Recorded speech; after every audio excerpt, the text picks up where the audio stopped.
Hello everyone and welcome back to Pod Player Entertainment. My name is Chris and in case you don't know, I review movies and I rank them on a scale of 0 to 100 in increments of 5. Today, I'm going to be talking about one of my all-time favorite movies and what is often considered to be the greatest thriller of all time. The Silence of the Lambs. Stay. Thank you. The Silence of the Lambs was released in 1991, and it stars Jodie Foster, Anthony Hopkins, Ted Levine, Scott Glenn, and Anthony Heald. It was directed by Jonathan Demme, and it was produced by Gary Goetzman. And this movie is based on a best-selling book, and it tells the story of an FBI agent who's still in the FBI Academy who gets assigned to go talk to the most notorious serial killer of all time, Dr. Hannibal Lecter. The Cannibal Lecter. And as she talks to him, she tries to use him as a way of capturing an on-the-loose serial killer who goes by the name of Buffalo Bill. And she tries to use him to get him. Meanwhile, he has kidnapped the daughter of a politician. And so she's trying to save her before the clock runs out. All the while, he is trying to manipulate... Dr. Hannibal Lecter is trying to manipulate her to get personal info from her so that he can he'll assist her in exchange for personal info about herself so that he can manipulate her. It's really, really a fascinating movie. This is why I love movies. The Silence of the Lambs is why I love movies. This reminds me why I wake up passionate about this every single day. This movie reminds me why I love filmmaking and why it is art. This movie is a work of art. For me, in my opinion, the greatest thriller of all time is Lethal Weapon, which I know is an unpopular opinion, but this for me is a very close second. This is an astonishing work of art. The Silence of the Lambs is a movie that creeps everyone out. It's a really creepy movie. A lot of people consider it to be a horror movie. And it's not even because the movie was meant to be scary. It just scares people anyways.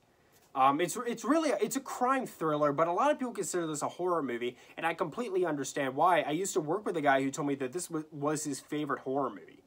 And I consider it to be a horror movie, even if it's not exactly a horror movie. Even if it's not meant to be, it kind of is, if you think about it. This, for me, is right up there with movies like The Shining. It really is. It's really, really a great, great movie. So let's talk about what it is I love about this so much. So first of all, you got to talk about the performances in this film. This movie has some of the best acting ever. Sir Anthony Hopkins is a master at this. He had actually given up on Hollywood before he got this movie. They went through a bunch of actors before they came to him, and he had given up on Hollywood. He had gone back overseas to London to do stage acting because he had given up over here. His career was kind of just not going anywhere, and then he got this, and it made him a legend. And he is perfect in this role. I cannot see anybody else playing this role. Except my girlfriend pointed out that maybe Alan Rickman could have done this. I'm like, okay, all right, maybe. But no, this is Anthony Hopkins' role. He is a master at work. This is acting. This is one of the best and most iconic performances of all time. And he's not even the main character of the film. He's the leading role, yeah, but he's not the main character. Jodie Foster is, and Jodie Foster is a master at work as well. She was fantastic in the movie. The performances all around were really good.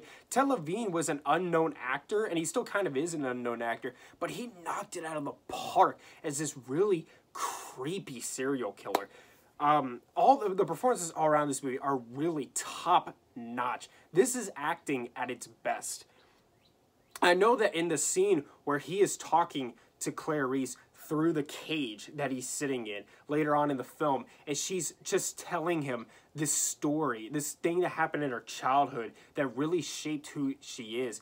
And they were going to originally cut back and show like flashback sequences of this, but they were doing such a good job that Jonathan Demme said, no, I am not cutting away from these performances, and he was right not to. They are amazing. And the chemistry between Jodie Foster and Anthony Hopkins is pristine. They are fantastic together. And what's funny is that they weren't actually looking at each other a lot of the times they filmed this, because one thing this movie uses a lot is basically exactly what I'm doing to you right now, where the actors talk to the camera so that you're sort of seeing it through the eyes of the person they're talking to. And so a lot of the times they weren't actually like talking to each other.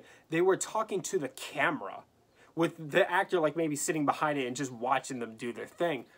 And yet still, despite that, their chemistry is phenomenal. They are really, really good in this movie, and they're really good together.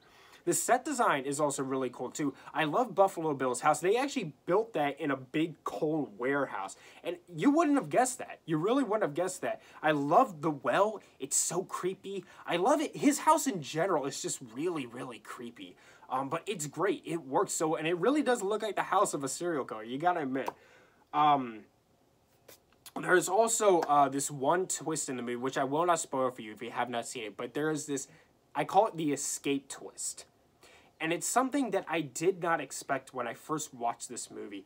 But when I saw it, it completely blew me away. It's, in my opinion, one of the best movie twists of all time. It's like when Neo first wakes up from the Matrix, or the ending of The Sixth Sense. It's just so shocking, and you never would have guessed it. It's amazing. I also loved how the actors in real life, to prepare for this movie, worked with the FBI. The FBI cooperated with them when they made this movie to help the actors get into the mindset of the FBI. I know they do that a lot in these like crime shows, like when you see like NCIS Los Angeles and The Closer and all this stuff. These people work with real police officers and real detectives to get into that mode, and that definitely shines here. I know the guy who wrote the book, I can't remember his name, but he sat in on FBI classes to help him write the book. That's determination, and that I respect that so much, because it just goes to show that they were passionate about what they were making here. This also won 5 Oscar awards, which it more than deserved.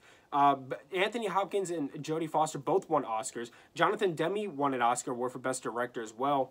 And it more than deserved these awards. It's just such a good movie. I also love the amount of tension that is in this movie. This movie has a lot of tension. You keep sort of waiting for Hannibal to do something in this movie, because he's really locked up the whole movie. He's in prison, but you're sort of just sitting there waiting for him to do stuff. And when he does do stuff, which he does, it's not disappointing. It is great.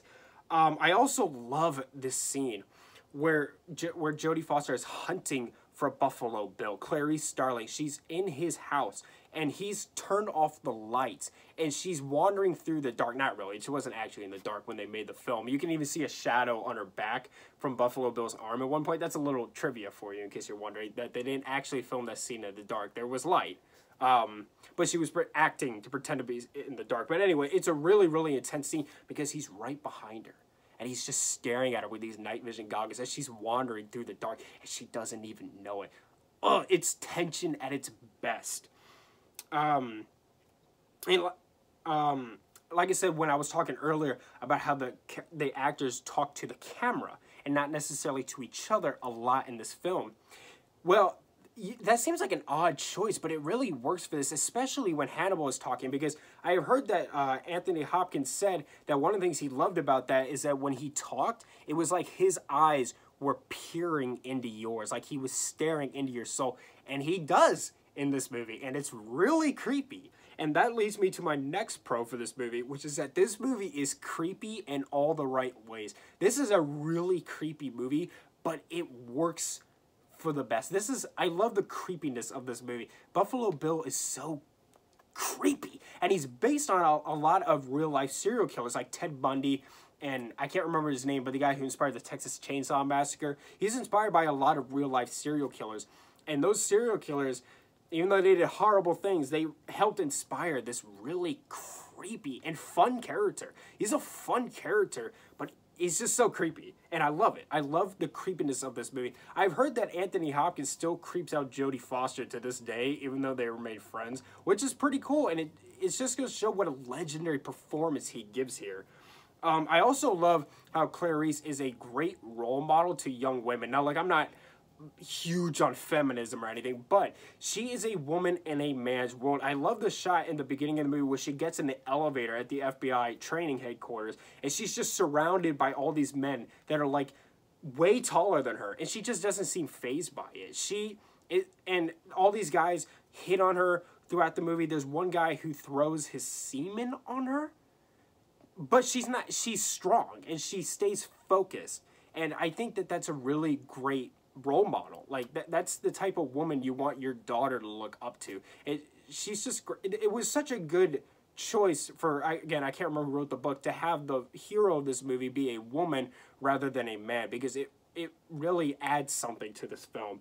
And this movie has a lot of deep layers. As I said in my Big Lebowski review, that movie that's a movie that people have dug into to find the deeper meaning of stuff, and people have done that with this movie as well. And I love that, because that just goes to show what darn good filmmaking it is. The Silence of the Lambs is a masterpiece.